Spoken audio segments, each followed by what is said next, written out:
G'day everyone, welcome back to Rule of Reason. I am going to talk about family policy today, but I just thought while I had the opportunity, I would film it here at one of my favourite legislative assemblies in Australia, and it is the Legislative Assembly of the Northern Territory. So this was built in 1994.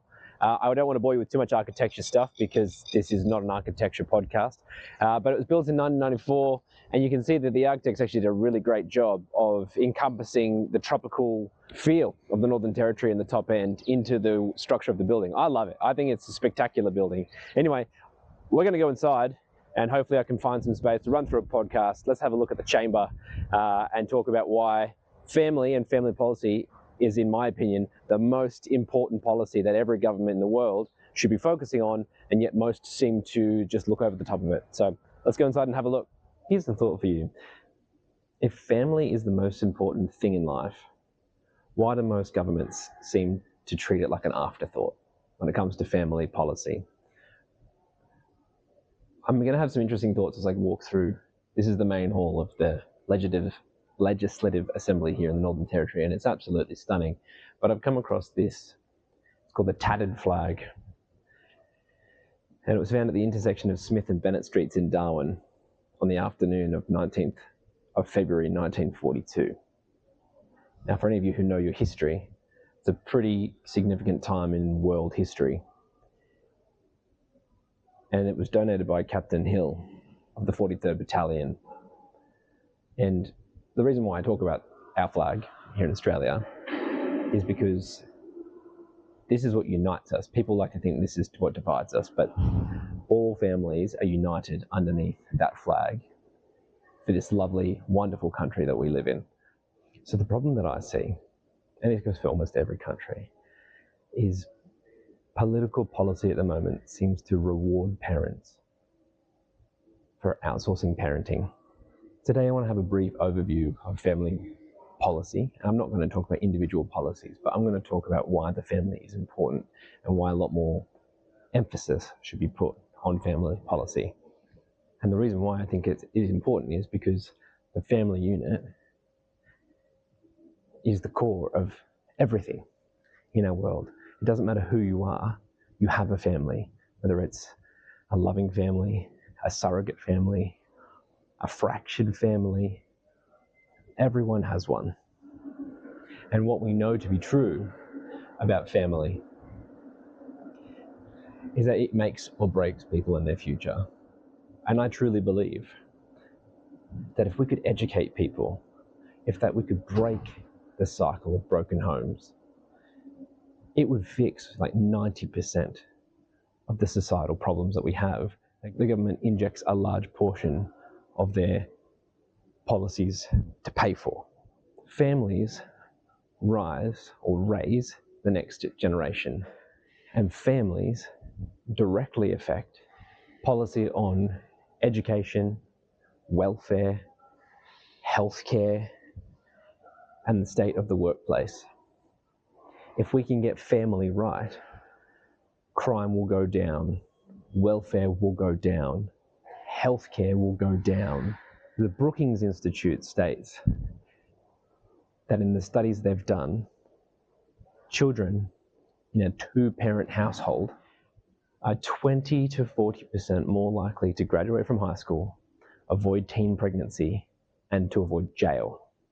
That alone is massive.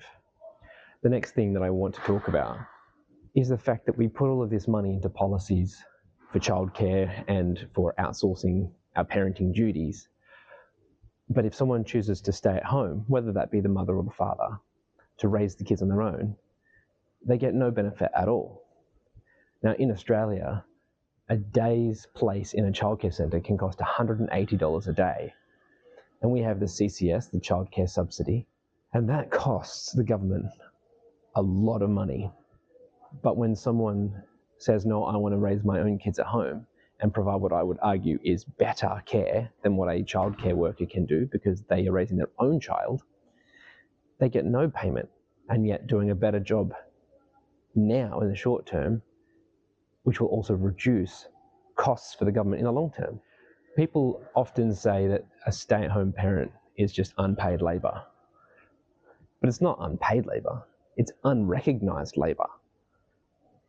I have a full-time job, but I can tell you that my wife, who is a stay-at-home mother, works far harder raising our kids than I do in my workplace.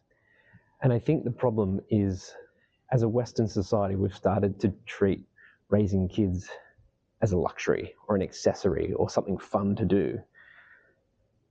And so we're just outsourcing it to whoever is willing to take our money to do it for us, so we can go and do our jobs and live our lives as individuals and forgo the responsibilities of parents as if they're just like toys.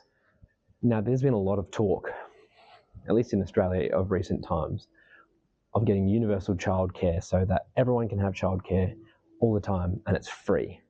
And the Nordic countries are used as an example. But while I understand that that is a great concept for people who choose to go back to work, and so they're like, great, well, I want childcare for free, I would much rather see policy that incentivizes families and keeping families together and having a parent not need to go back to work to afford to make ends meet.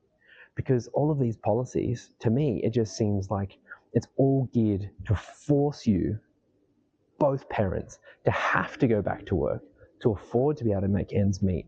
And so you're forever stuck in the rat race. You're trapped because even if you wanted to be at home to raise your kids, you can't.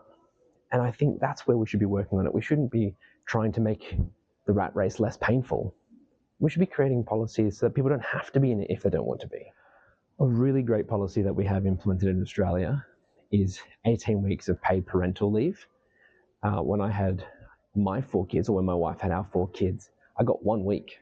That was it, and then I was back at work. So it's good to see policy that allows both parents to be in the home, especially in those early months, both for the father to be there with their new child, but also as the father to support the mother who's just been through massive experience of childbirth and labour. I want to finish with this, and it's to summarise my views on family policy. And family policy isn't about childcare, and it isn't about parental leave, and those things are great. But what family policy should be about is how highly do we value the next generation? How highly do we want to see the next generation succeed? And if we put enough emphasis on that value, that will shape the policies that we create. And rather than focusing on how we can make lives better for us, we will make sacrifices now to make our countries better for them. So if, like me, you really think that the family is the bedrock to our society, the foundation to society now and to our future, then like me, you want to see policy that reflects that. And that starts with policies not just for those who go back to work to make things easier financially for those parents, but it's also for those who choose to stay at home and raise their kids. We should be championing people who choose to be stay-at-home parents to have direct impact on how their children grow up, because they are the ones who will turn out to be the future leaders of tomorrow. Next time, I'll go into individual policies. I'll talk about what countries are doing family policy well and where we can improve. But I'm excited. This is something I'm passionate about. And to be here in the Legislative Assembly of the Northern Territory has been awesome. I wanted to go into the chamber. Unfortunately, no cameras allowed in there, so I will be going in there now, but you won't get to see that.